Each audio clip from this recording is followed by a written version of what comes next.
मरहबा collection, एक ही छत के नीचे फैशन का सारा सामान। मरहबा कलेक्शन में उम्दा क्वालिटी के कपड़ों के अलावा शूज, लेडीज फैंसी चप्पल, जेंट्स चप्पल एंड हौजीरे आइटम्स वगैरह भी मिलेंगे। हमारा पता याद रखें, Jamhoor high school main road, Jaitoon Hajin मस्जिद के पास, मालदा चौक, मालेगांव। हिंद साहिबा जनाब मुस्तकीम डिग्निटी साहब, बात साथी निहाल अहमद साहब की है तो उनके ताल्लुक़ से बोलना, उनको खराज अक़ीदत पेश करना, ये हमारे बस की बात नहीं, ये किसी के बस की बात नहीं। ये सूरज को चिराग दिखाने के बराबर बात है। मगर आज उनके ख़ानदान के लोग सियासत में चल रहे हैं, मालेगांव शहर में सियासत में सरगर्म हैं, इसलिए कुछ बातें बतलाना बहुत ज़रूरी है कि साथी निहाल अहमद साहब ने क्या किया इस मालेगांव शहर के लिए।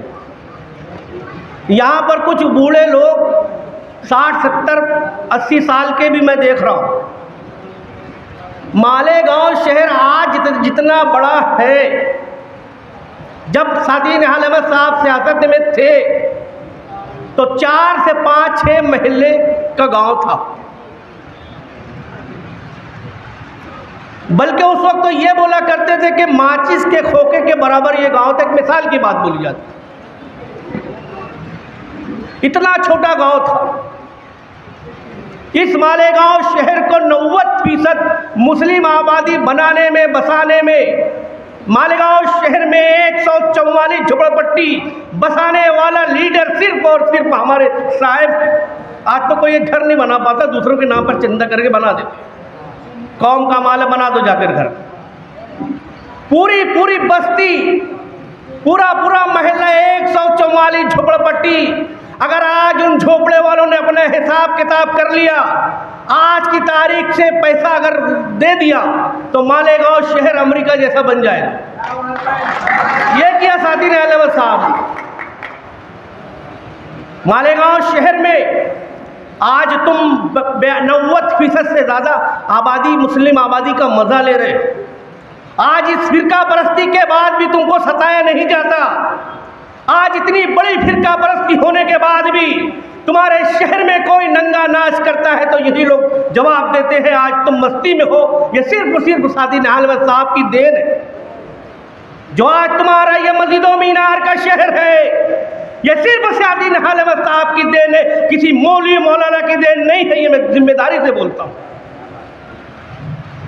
खलील सेठ साहब जिंदा थे जब मालेगांव बहुत छोटा था, बजरंगबाड़ी में फिरका परस्तों का राज चलता था। वो नाहन साहब से पूछा करते थे कि मैं इधर ज़मीन लूँ कि बेच डालूँ। उन्होंने खलील हाई स्कूल के पास ज़मीन ले भी रखी थी और अपने सारे कारोबार वो यहाँ पर लाना चाहते थे। मगर साथी निहाल अहमद साहब ने कहा कि रुको, हम इस शहर से हरगिज़ नहीं जाएंगे, बल्कि जहरना फिरका परस्तों को जाना पड़ेगा। एक ज़हन मुसलसल निहाल साहब का काम करता रहा कि इस मालेगांव शहर की 72% उस वक्त आबादी थी, 60% थी, 90% हो जाए, 40% शायद थी। उसके लिए मुसलसल एक ज़हन काम करता रहा, एक कोशिश करते रहे, जाराना फिरका परस्तों को जवाब देते रहे। अगर पुलिस के खिलाफ जवाब देने की बात आती थी तो ये किसने कहा पूरे हिंदुस्तान में कि पुलिस की गोली को आंख होती है, ये सिर्फ फसाद में मुसलमानों को हलाक करती है। ये हमारे लीडर ने कहा। मालेगांव शहर में बम ब्लास्ट हुआ, सब लोग ये बोलने लगे, पुलिस जब बोलने लगी कि बैलगावन, तो यहाँ के लीडर 9वां महीना चिल्ला रहे थे। मगर साथी निहाल अहमद साहब ने कहा कि मालेगांव शहर में मुसलमान बम नहीं फोड़ सकता। सबके सब बेकसूर का नारा लगाने वाले साथी निहाल अहमद साहब थे। जब बाबरी मस्जिद को खतरा था तो 6 महीना पहले साथी निहाल अहमद साहब ने जुलूस निकाल कर ये बतलाया कि बाबरी मस्जिद को जाराना फिरका परस्तों से खतरा है, ये बाबरी मस्जिद को तोड़ देंगे। मगर हरामखोर कांग्रेस सरकार, नरसिम्हा राव और आरएसएस के लोग ने उस वक्त ये बात नहीं मानी। अगर उस वक्त ये बात मानी जाती तो बताओ बाबरी मस्जिद टूटती? हरगिज़ नहीं टूटती। मालेगांव शहर के जो आज पावरलूम सनत है, जिसको छोटी सनत का दर्जा दिया गया, ये भी सियासी निहाल अहमद साहब की कोशिश की वजह से। और सियासत की थोड़ी सी बात कर लूँ कि साथी निहाल अहमद साहब ने अपनी पूरी जिंदगी सियासत करते हुए कभी कौम के साथ गद्दारी करने का काम नहीं किया, कभी कौम की पीठ पर खंजर भोंकने का काम नहीं किया। इख्तिदार रहे, कोई ताकत रहे या ना रहे, वो अपना काम काज करते रहे। अगर साहब ने अगर इख्तिदार को चुना होता और कौम के साथ गद्दारी करने का काम किया होता तो जिंदगी भर वजीर रहते। 10 रुपये में पार्लियामेंट का मेंबर साहब बनाते थे, 10 रुपये में हरिशंकर महाले को पार्लियामेंट का मेंबर बनाया। आज सियासत की बात की जाती है। साथी निहाल अहमद साहब के जाने के बाद मालेगांव शहर की सियासत का क्या हुआ? कितने में कारपोरेटर बनाते थे साहब? मुझे याद है जब एक इलेक्शन आया तो आज जहाँ से किला रशीद मेंबर के घर मुझे साहब लेकर गए थे और वो चाबी पाना लेकर आए लुंगी पर और बनियाइन पर। हाँ, रशीद मुकादम। तो आके बैठे, साहब ने उनको कहा कि तुमको यहाँ से उम्मीदवारी करना है। वो बेचारे एकदम सादे सीधे सादे थे, मुकादम थे, हाथ काला था। बोले साहब मैं क्या कर पाऊँगा, मैं कहाँ लड़ पाऊँगा इलेक्शन।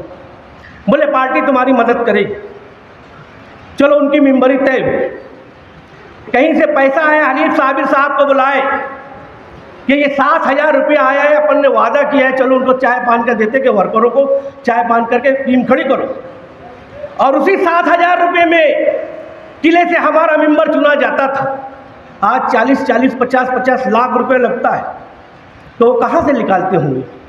मैं अपनी बात यहीं पर ख़त्म कर रहा हूँ, क्योंकि मैं लंबी बात कर दिया। खुदा हाफ़िज़।